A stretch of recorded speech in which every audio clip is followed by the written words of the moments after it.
m'entendez? Bien. Alors, comme vous voyez, donc, les exercices que nous allons traiter aujourd'hui sont trois. Vous avez trois exercices. Inch'Allah, on aura le temps pour les faire. Alors, le premier, c'est l'exercice 4 de la série toujours.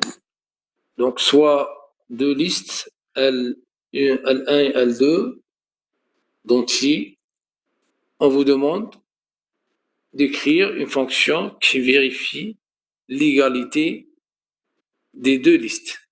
Pour bien vérifier si les deux listes sont identiques, c'est-à-dire contiennent les mêmes éléments aux mêmes positions, comme le cas des chaînes de caractères, l'exercice que nous avons traité la dernière fois. Alors, comme deuxième question, on vous demande d'écrire une autre action paramétrée incluse qui vérifie si L1 est incluse dans L2. C'est la deuxième question. La troisième, disjointe, c'est une autre fonction qui vérifie est-ce que L1 et L2 sont disjointes. D'accord? Donc voilà ce qu'on vous demande de faire. On est les L2. Alors qu'est-ce qu'on peut dire sur ces deux listes? Est-ce que ces deux listes sont identiques? Oui. Pourquoi? Parce qu'elles contiennent les mêmes éléments. 1, 2, 4. Faites attention, les éléments ne se trouvent pas en même position. Vous avez 1 ici à la première, alors qu'ici, vous avez 2 à la deuxième, alors que dans la deuxième, nous avons 4. Ça veut dire on n'a pas respecté l'ordre des éléments dans les deux listes. Et en ce moment, ces deux listes ne sont pas identiques. Donc là, nous allons donner une autre définition à cette propriété. Il faut qu'il y ait le même élément à la même position. À la deuxième position, normalement, on doit trouver la valeur 2, comme le cas de la première liste. Donc, ces deux listes ne sont pas identiques. Voilà ce qu'on vous demande de vérifier. Il faut qu'il y ait les mêmes éléments aux mêmes positions. Est-ce que la question est claire?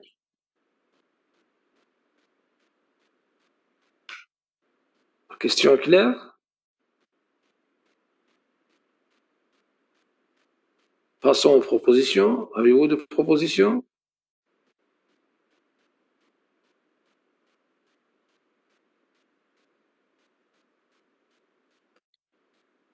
Est-ce qu'il y en a qui a une proposition?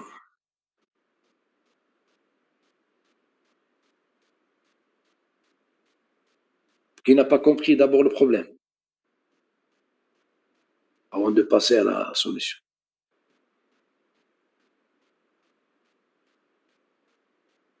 Oui. Oui.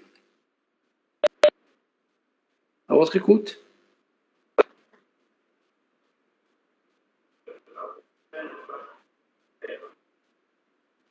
À votre écoute. Qui a une proposition? C'est le même principe que la vérification, ces deux chaînes de caractères sont identiques. La solution consiste à parcourir les deux listes simultanément, à partir de la tête.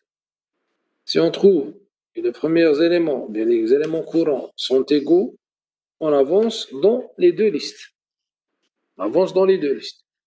Maintenant, si on trouve au moins un couple, bien le premier couple qui ne vérifie pas l'égalité, bien que dont les éléments sont disjoints, sont différents, en ce moment, on sort en disjoint, bien, ne sont pas identiques. D'accord? Est-ce que la réponse est claire? Bien, l'idée est claire. J'aimerais bien vous entendre. Est-ce que vous arrivez à m'entendre et me suivre? Oui ou non? Oui, oui. Très bien.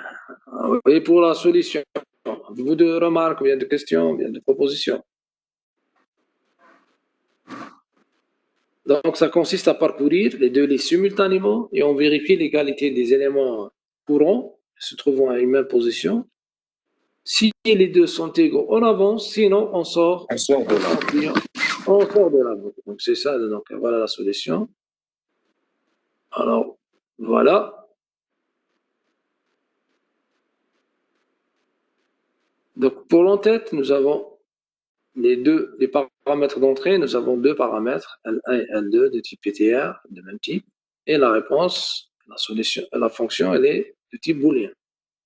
Comme variable intermédiaire, on aura besoin probablement d'un indice I, bien d'une réponse, et I, c'est pas un indice, c'est une variable booléenne qui nous permet de sortir de la boucle, qu'on initialise par vrai, et tant que L1 et L2 sont différents de nil simultanément, ce qu'on entend par le parcours simultané des deux listes, est toujours I. Ça veut dire que nous avons toujours l'égalité, bien les deux listes sont identiques, nous avons toujours cette propriété vérifiée.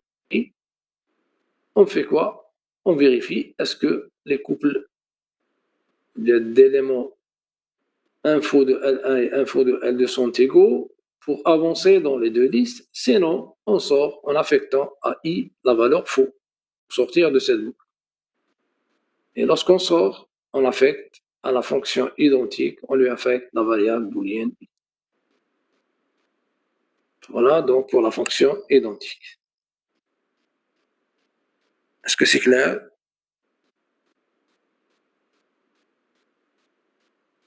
Si c'est clair, on passe à la question suivante. La question suivante, incluse, la fonction incluse. Avant de passer à la solution,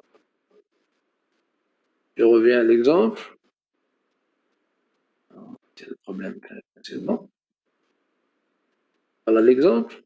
Alors ici, nous avons deux fonctions, L1 et L2. Plutôt deux listes, L1 et L2. Alors, qu'est-ce qu'on peut dire sur ces deux listes? Les deux listes ne sont pas identiques. Mais est-ce que la première était incluse dans la deuxième? Vous avez L1, L2 et L4. Alors, est-ce que vous avez une sous-liste? Donc là, ça dépend de la définition de l'inclusion. Alors, L1, est-ce qu'on maintient l'ordre des éléments de la liste L1 dans L2? Ou bien il suffit juste de trouver un élément de la liste L1 dans L2. Et les éléments, autrement dit, pour tous les éléments, on doit trouver tous les éléments, c'est-à-dire tous les éléments de L1 doivent exister dans la liste L2. Je crois que c'est le cas. Vous avez 1, il existe dans la liste L2. 2 existe dans la liste L2 et 4 existe dans la liste L2. Alors, qu'est-ce qu'on peut dire sur L1? Donc, L1, elle était incluse dans L2. Là, si on ignore l'ordre, c'est-à-dire on fait abstraction de l'ordre des éléments dans la liste. Par contre, si on veut, c'est-à-dire là, si on donne une autre définition à l'inclusion, si on veut que les éléments doivent exister avec le même ordre, ça veut dire ici, on doit trouver 1, 2, 4 avec le même ordre dans la liste L2. Là, nous avons donné une autre définition à l'inclusion. Pour ne pas taper sur linéaire, on va simplifier les problèmes. On suppose que l'on fait abstraction de l'ordre, c'est-à-dire on ne s'intéresse plus à l'ordre. Il suffit juste de vérifier l'existence de tous les éléments de la liste L2, L1 dans L2. Est-ce que c'est clair? Oui. Les autres? Est-ce que c'est clair? OK. Ah, la réponse maintenant, la solution. Avez-vous des propositions?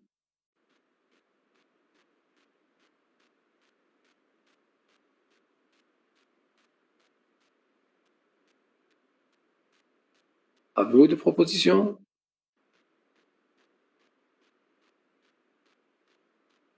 Oui, qui a une proposition? Personne? Personne? Donc, on vérifie l'existence des éléments de la liste L1 dans L2. Ça veut dire on parcourt. Oui, qui veut? Qui a une proposition? À votre écoute. On parcourt la liste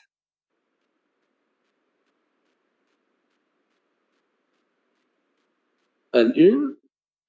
Pour chaque élément de la liste L1, on fait aussi un autre parcours dans la liste L2. Dès qu'on le trouve, ou bien on trouve la première occurrence de l'élément courant de la liste L1, on sort de la boucle avec, comme conclusion, l'existence de l'élément dans L2. Et on fait la même chose pour le deuxième élément. On vérifie est-ce que 2 existe dans la liste L2. Puis on passe à l'élément 4 et on vérifie son existence dans la liste L2. Alors, si tous les éléments de la liste L2 existent dans la liste, de la liste L1 existent dans la liste L2, conclusion.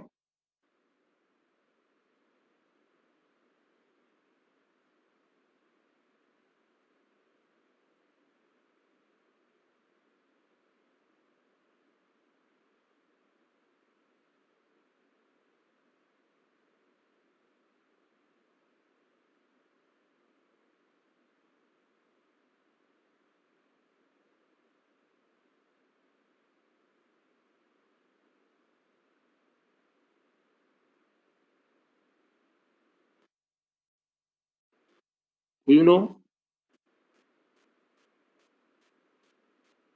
Est-ce que vous m'entendez, s'il vous plaît? Je crois que j'ai perdu. Oui, monsieur. D'accord. Alors, solution. Est-ce que vous avez-vous de solution? On parcourt la première liste.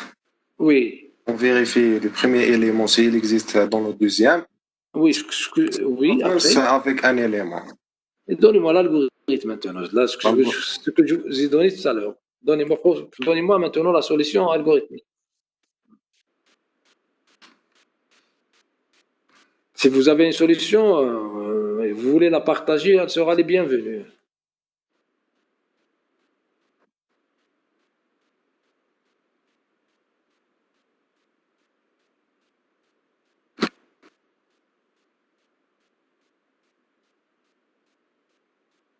À votre écoute, Boumala. Pas... Sinon, pour ne pas trop tarder et perdre du temps, alors voilà la solution. Donc, elle est identique.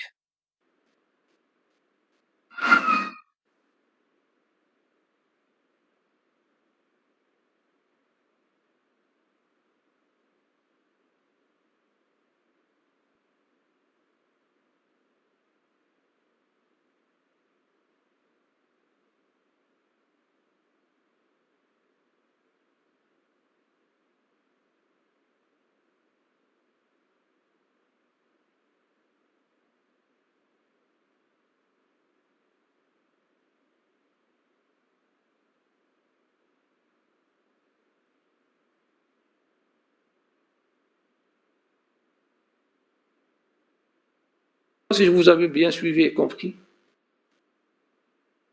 Monsieur, il n'y avait pas de son. Ah, vous m'avez perdu. Oui, dès le début de... De quoi? De la séance? Non, Ah, de la solution. oui. D'accord. Alors, on reprend. Alors ici, on est en train de discuter la solution incluse. J'ai dit, comme en tête, L1, L2 de PTR. Et la sortie, elle est booléenne. Ça va? Comme variable donc intermédiaire, donc I booléenne PTR, pointeur. On initialise I par vrai, c'est incluse. On suppose toujours la règle, c'est que la liste L1 est incluse dans L2, jusqu'à ce qu'on trouve un contre-exemple, une exception. Est-ce que tout le monde me suit? Vous me suivez? Oui. Très bien. Alors après, on fait le parcours de la liste L1 tant que la propriété vérifie, ça veut dire nous avons toujours l'inclusion de L1 dans L2. On fait quoi? On réinitialise I par faux pour rechercher l'élément courant de la liste L1 dans L2. Et pour cela, on réinitialise L2 par P, qui est égal à la première valeur de P, bien de la liste, donc de la tête de la liste L2.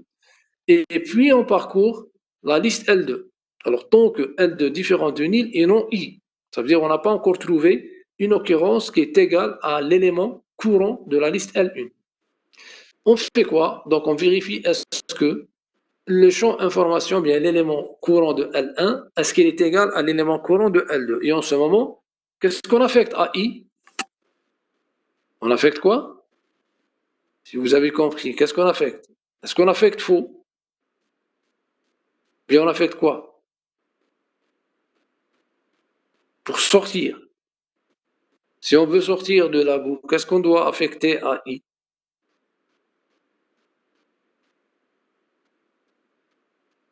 Vrai pour on passe le prochain élément. Qu'est-ce qu'on affecte? Vrai, non? Vrai. C'est vrai. C'est vrai qu'on affecte vrai. D'accord? Donc oui, on affecte à I la valeur vraie, parce que nous avons trouvé un exemple pour sortir de la boucle. Parce qu'ici, tant que non I.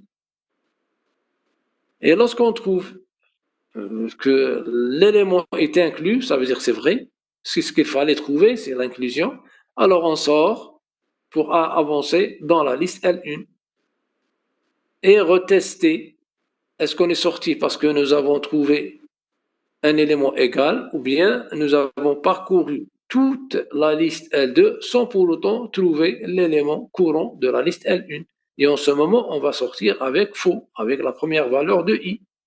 Et en ce moment, lorsqu'on reteste cette condition, on réévalue cette condition, on trouve que I est égal à faux. Et en ce moment, on va sortir de la boucle.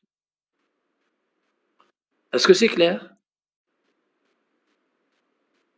Donc, je répète, on vérifie, on suppose que la liste L1, donc la règle, c'est que L1 est incluse dans L2. C'est pour cela que nous avons initialisé I par vrai.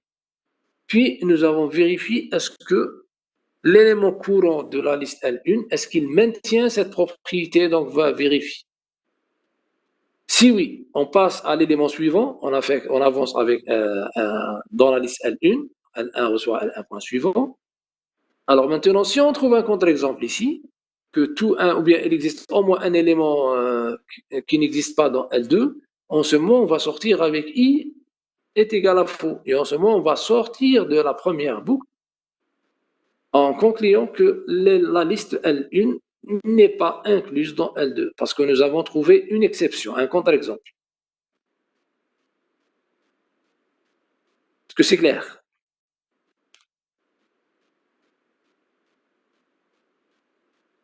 Est-ce que c'est clair pour tout le monde?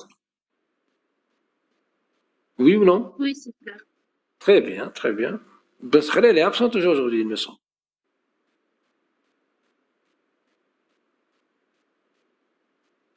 Besrel est même Rezaoui. Je ne sais pas si est-ce qu'ils sont informés. Délégués, vous les avez informés? Alors, d'accord. Peut-être qu'ils ont d'autres empêchements. Ok. Voilà quant à la réponse à la solution, à la fonction inclusion, bien incluse. Maintenant, on passe à la troisième fonction, c'est déjoint, bien déjointe. Ok? Déjointe, comme d'après la définition, l'intersection est, voilà, l'intersection est évitée.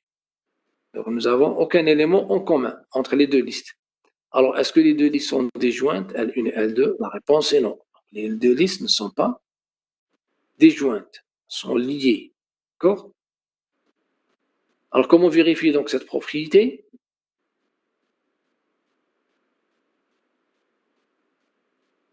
Comment vérifier donc disjointe? Bien, disjoint, peu importe. Alors, on parcourt, donc voilà la solution.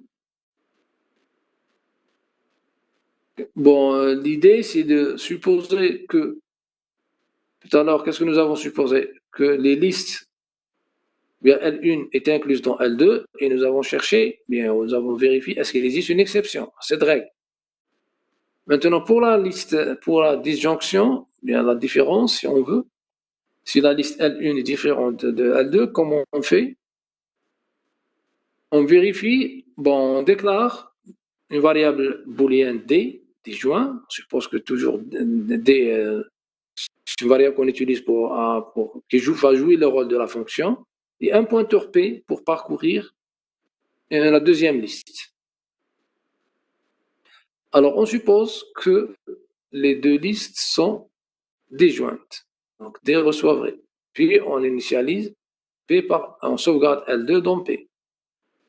Puis, tant que L1 différent de nil et D, ça veut dire les deux listes sont disjointes, on fait quoi? On cherche une exception. Alors, quelle est l'exception? Disjoint, ça veut dire, quelle est l'exception qu'on cherche? C'est qu'il existe au moins un élément de la liste L1 qui est inclus dans la liste L2. Voilà l'exception.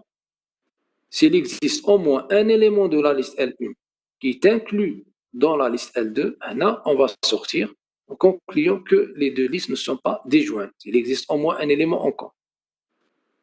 D'accord? Donc voilà l'idée. On démarque de la disjoncte, c'est-à-dire de la vérification de la propriété. Puis pour chaque élément de L1, on vérifie est-ce qu'il existe un élément de L2 qui est égal à cet élément. Si oui, donc les listes ne sont pas disjointes, sinon on poursuit jusqu'à ce qu'on obtienne un contre-exemple, bien une exception.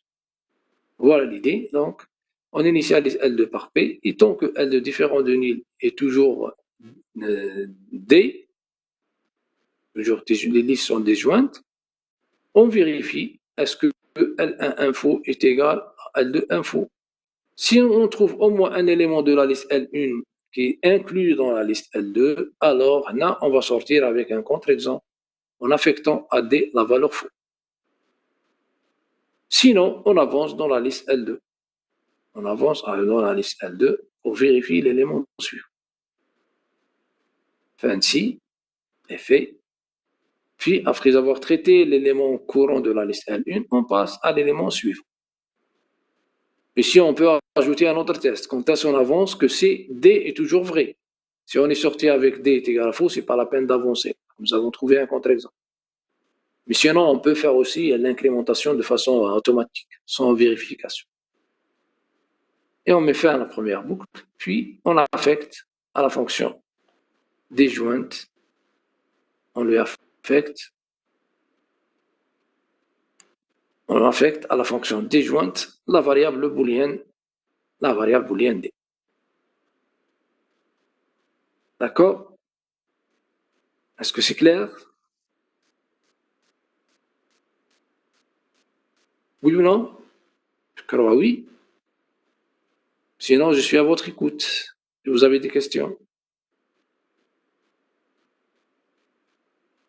Votre question? Oui ou non? Aucune? Aucune question? OK. L'exercice suivant.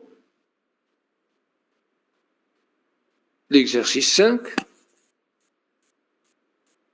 On vous donne un tableau T de 26 têtes, de 26 pointeurs.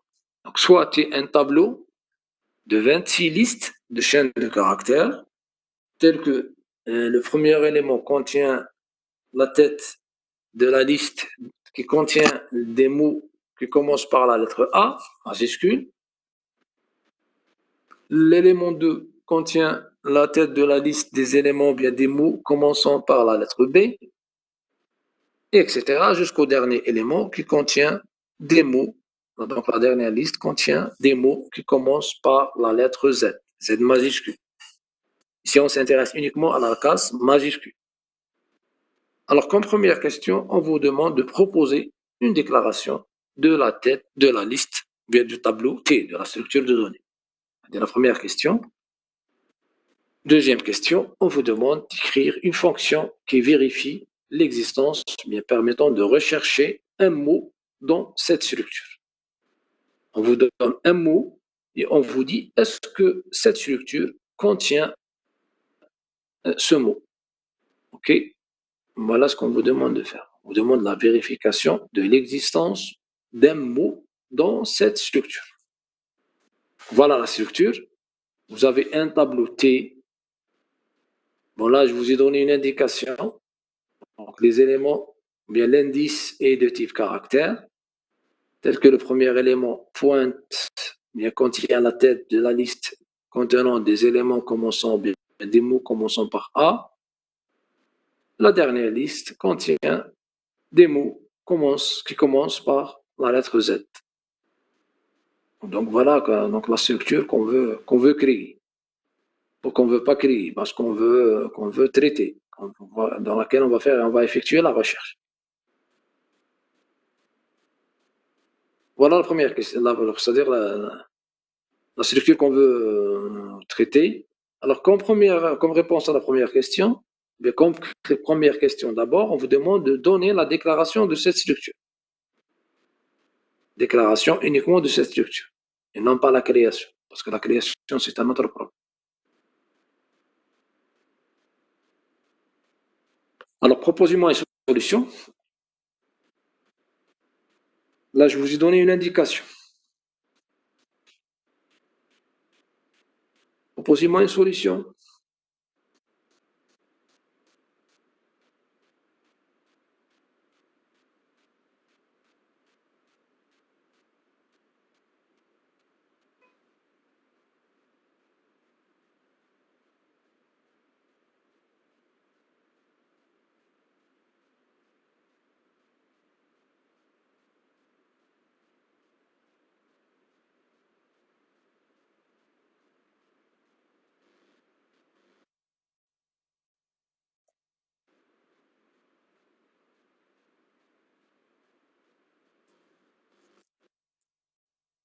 Je crois non.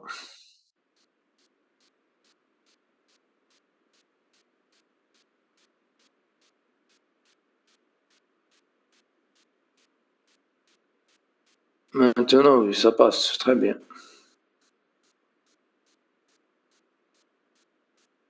Alors, donc voilà la structure qu'on veut créer. Alors, pour la déclaration de cette structure qu'on veut traiter, pardon, parce qu'on veut toujours traiter cette structure, non pas la créer. Alors, pour la déclaration, donc la première chose à faire, c'est la déclaration de la liste. On commence par la déclaration de type pointeur. C'est un pointeur sur élément. Élément est un enregistrement composé de deux champs. Le champ mot de type chaîne de caractères et le type suivant qui est de même type que le pointeur sur élément. C'est un pointeur sur élément. Donc après la déclaration de la liste, on passe à la déclaration du tableau. Donc tab, on déclare un type, tab, c'est un tableau de PTR, de liste, alors dont l'indice est de type caractère, allant de A jusqu'à Z. C'est ça l'idée de ce problème, de cette solution, c'est qu'on utilise un indice de type caractère. Puis, maintenant la fonction recherchée, alors comme paramètre d'entrée, nous avons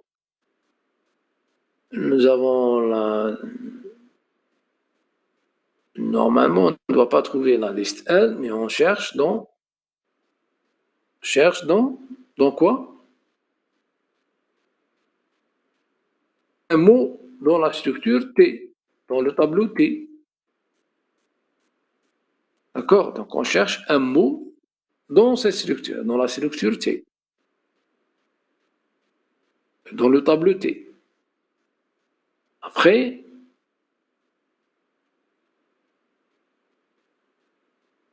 alors qu'est-ce qu'on fait? On utilise donc une variable booléenne R et un pointeur P on initialise R par faux, parce que ici c'est un problème de recherche toujours. Pour des joints incluses et identiques, on est toujours face au problème de la recherche d'un élément dans une liste. C'est la même chose ici. Rechercher, c'est le problème de la recherche d'un élément dans une liste. Tant que P est différent de nil, est-ce que vous m'entendez avant de continuer et terminer la solution? Oui. Très bien. Alors, tant que P est différent de nil, on parcourt la liste jusqu'à la fin, et non R, et non trouver d'éléments recherchés. Alors, oui, ici, donc, nous avons initialisé P par T de M de 0. M, c'est le mot. Bon, c'est la même casse, hein. Majuscule ou minuscule, c'est le même objet, le même élément. Donc, M de 0, c'est le premier caractère du mot. Le premier caractère, puisqu'on s'intéresse uniquement à la première lettre du mot. Ici, donc, on va juste prendre l'élément 1 du mot. C'est M de 0. Puis, qu'on va utiliser comme indice, puis on va récupérer donc son adresse, c'est T de M de 0, qu'on affecte à la tête, bien oui, c'est-à-dire qui va devenir la tête au pointeur P. Alors ici, qu'est-ce que nous avons fait par cette instruction? Nous avons récupéré la tête de la liste qui est susceptible de contenir le mot M. Ok, voilà ce que nous avons fait par cette instruction. M de 0, c'est le premier caractère du mot. La liste, c'est T de M de 0. Exemple, si on vous donne le mot Ahmed, donc T de M de 0, donc on récupère donc la lettre A, c'est la première lettre, c'est le premier caractère du mot. Puis, T de A me donne la tête de la liste qui contient les mots qui commencent par la lettre A. Ici, nous avons récupéré la tête de la liste. Puis, la tête dit, on va l'utiliser pour parcourir et rechercher le mot M. Donc, tant que P est différent de nil et non R, on n'a pas encore trouvé le mot M dans la structure, dans T. On fait quoi? On vérifie, est-ce que P.mot, est-ce qu'il est égal à 1? Si oui, on affecte à R vrai. Sinon, on vérifie en avançant dans la liste. F ainsi est fait.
Et avec ça, est-ce que vous m'entendez?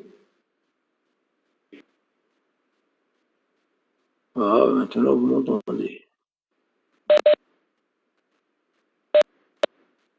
Ok. Ça marche comme ça. Et avec ça, est-ce que vous arrivez à m'entendre?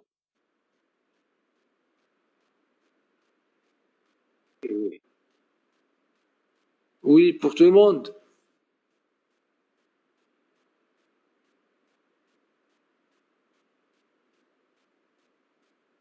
Est-ce que c'est le cas de tout le monde?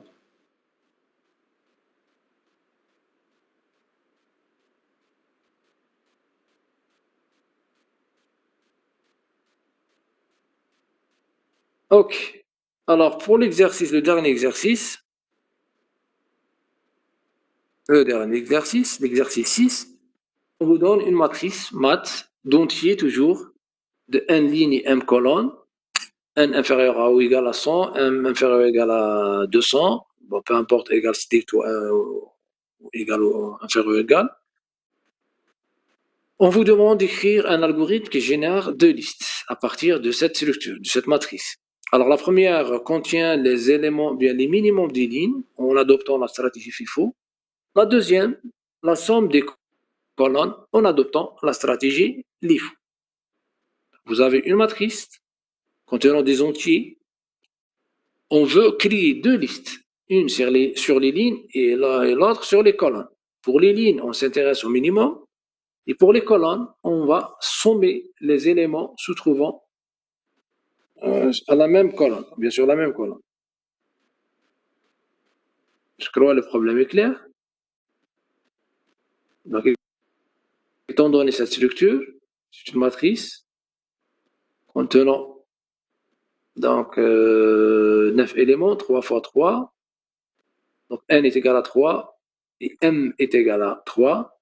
On veut créer la liste somme qui contient la somme des éléments de chaque colonne, mais en adoptant la stratégie LIFO, et en ce moment, nous avons inversé l'ordre des éléments. Donc 92, c'est la somme de la dernière, des éléments de la dernière colonne. D'accord? Et nous avons ici 5, c'est la somme de l'avant-dernière, les éléments de l'avant-dernière colonne. Et 8, c'est la somme des éléments de la première colonne. Là, c'est ce qu'on veut dire par la stratégie LIFO, c'est-à-dire en inversant l'ordre des éléments dans la liste somme. Par contre, la liste min, là, nous avons maintenu l'ordre des éléments dans la matrice. Bien l'ordre des lignes dans la matrice. Donc 0, c'est le minimum de la première ligne. Moins 5, c'est le minimum de la deuxième ligne. Et 2, c'est le minimum de la dernière ligne.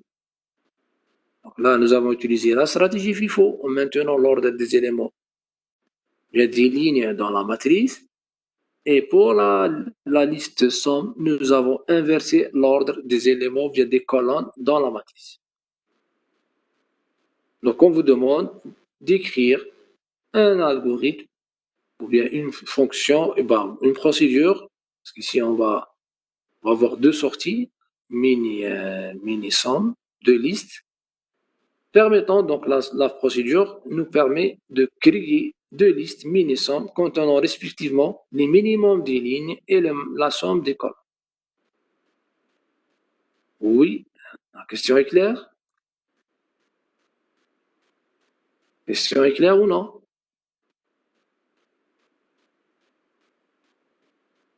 Alors, proposition maintenant. Avez-vous une proposition?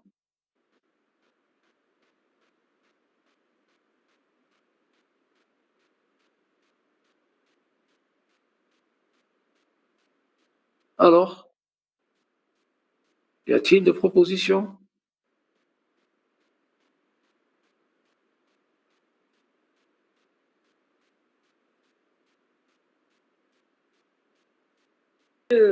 Oui, allez-y, à votre écoute.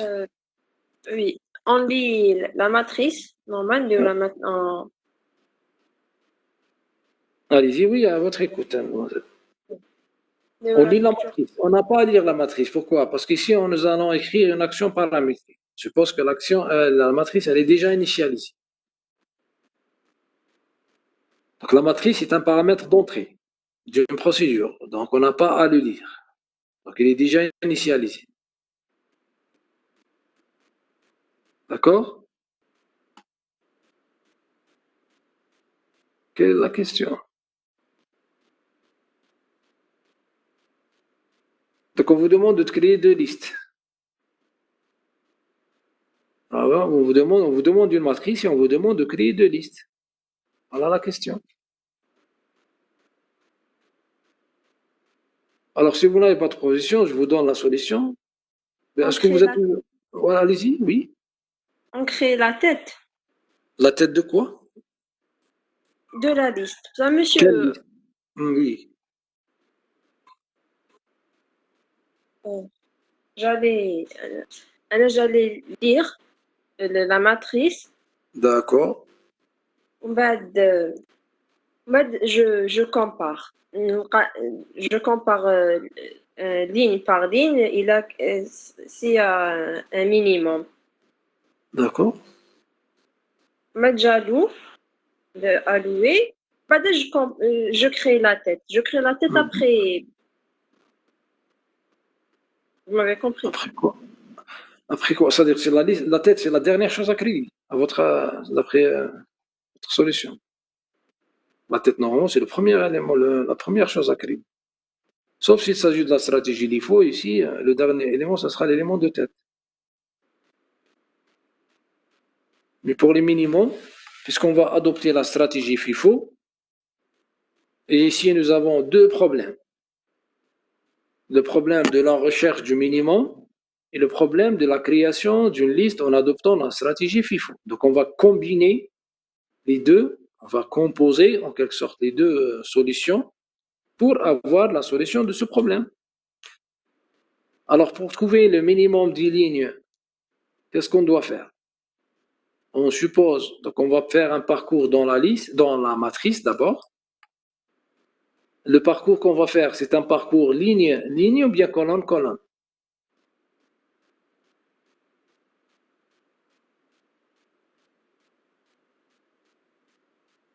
Quel est le parcours qu'on doit faire, bien qu'on est obligé de faire pour créer la liste mine?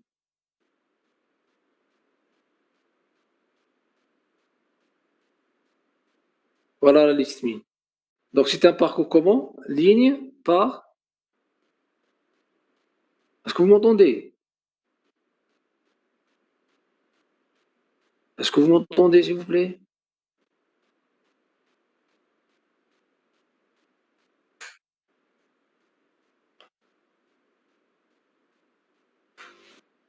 Oui ou non?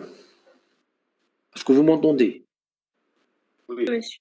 Oui. Très bien. Donc j'ai dit qu'on doit faire un parcours ligne par ligne. Alors, on suppose que le premier élément, c'est l'élément de tête, c'est le minimum. Avant de parler de l'élément de tête, c'est le minimum. Après, qu'est-ce qu'on fait?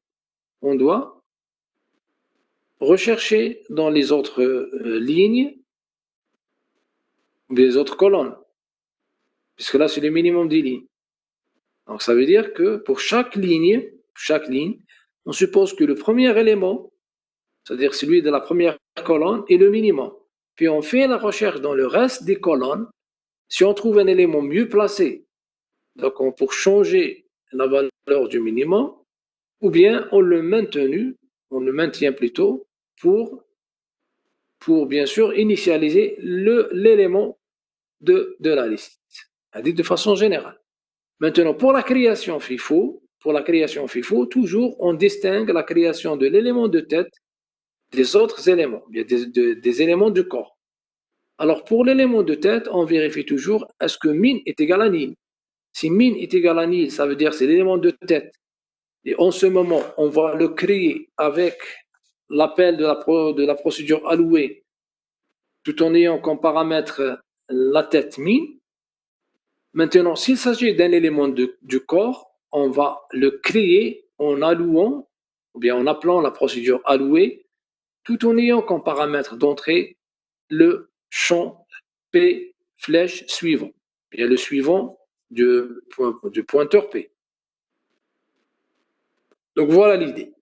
Pour le minimum, c'est la recherche du minimum d'un vecteur.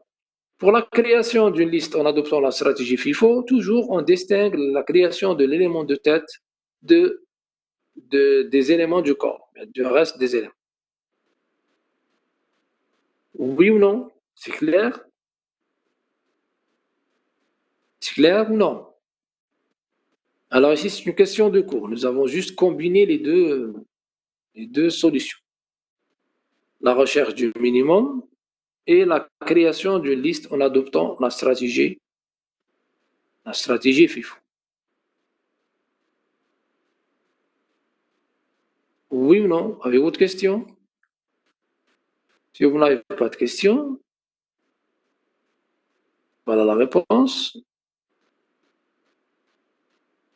C'est la réponse de la question de tout à l'heure.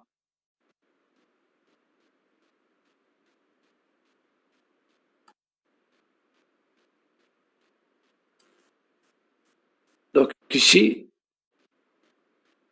on déclare d'abord les deux listes. Bon, l'élément, bon, je vais plutôt aller c'est là. J'ai repris la déclaration de tout à l'heure. Si ce n'est pas mot, mais peu importe, hein, sur celle les listes d'entiers, bien une liste pour juste, si c'est des problèmes de copier-coller, info, de quel type?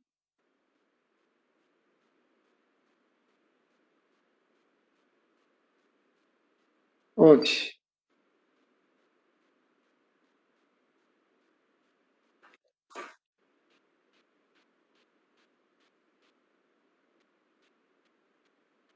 Voilà. Est-ce que vous m'entendez toujours?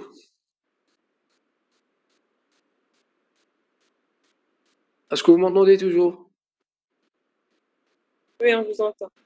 Très bien. Alors là, c'est la déclaration qu'on a des deux listes, du pointeur des deux listes. Info de type entier, suivant de type PTR. C'est la déclaration de la liste. Maintenant, la matrice. C'est un tableau.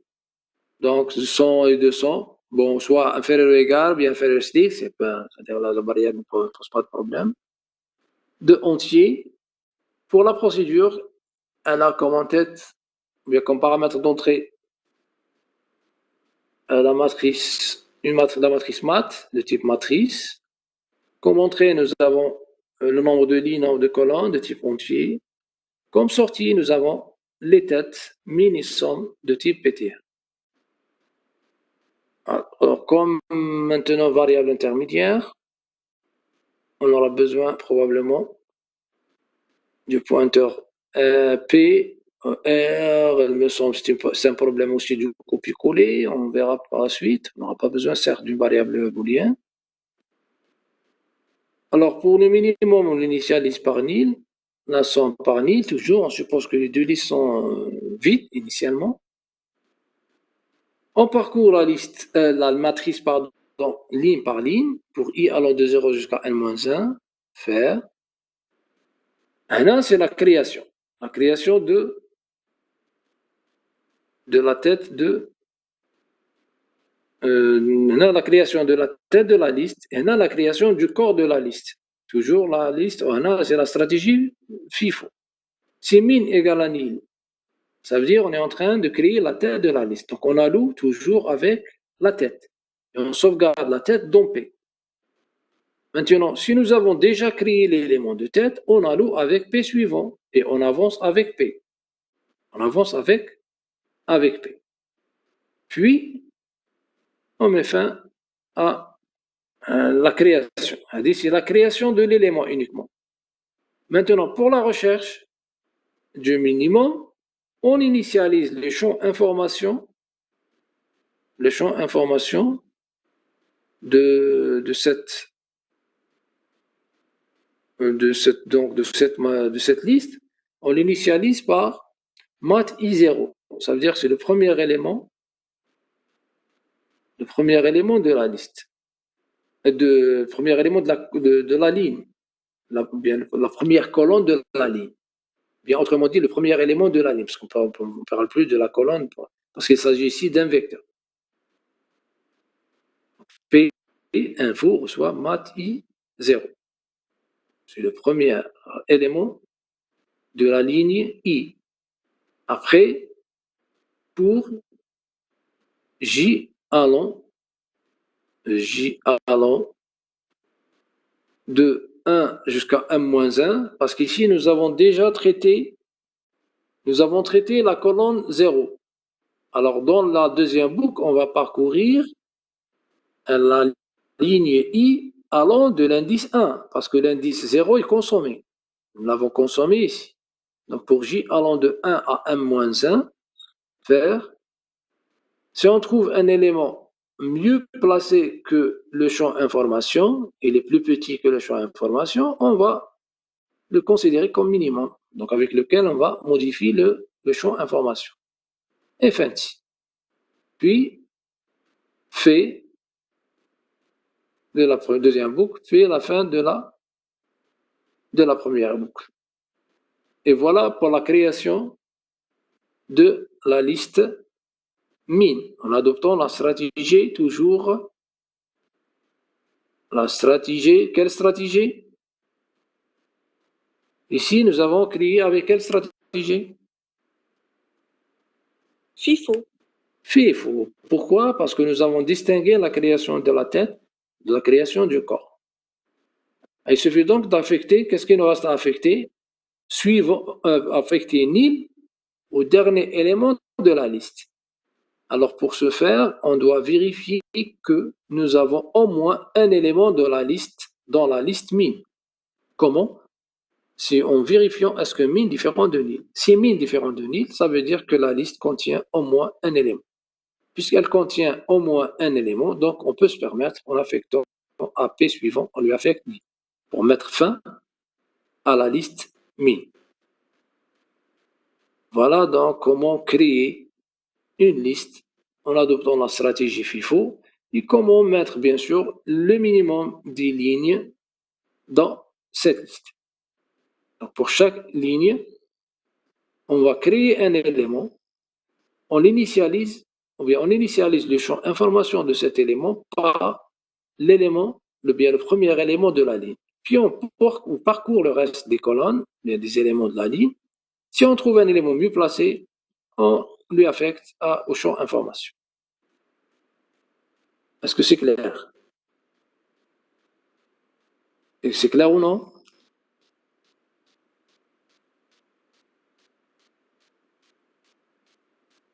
Est-ce que c'est clair? Oui ou non? Ok.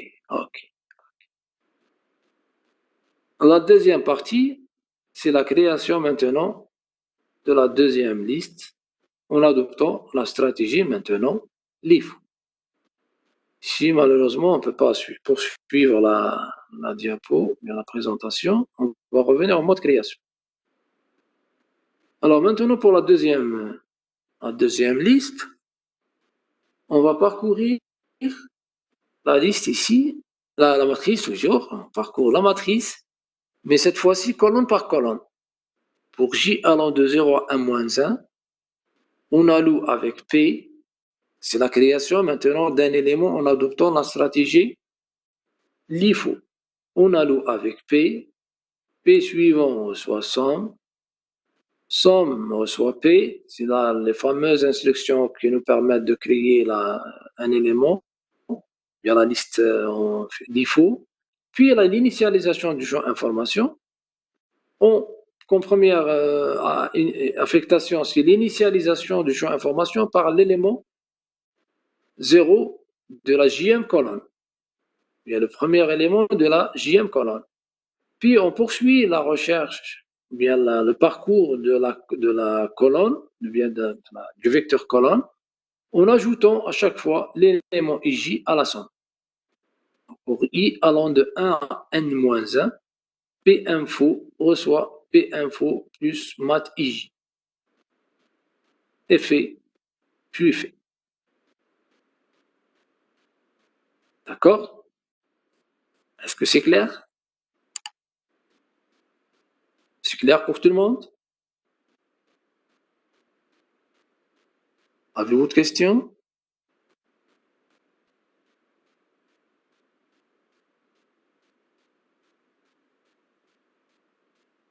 Est-ce que c'est clair pour tout le monde?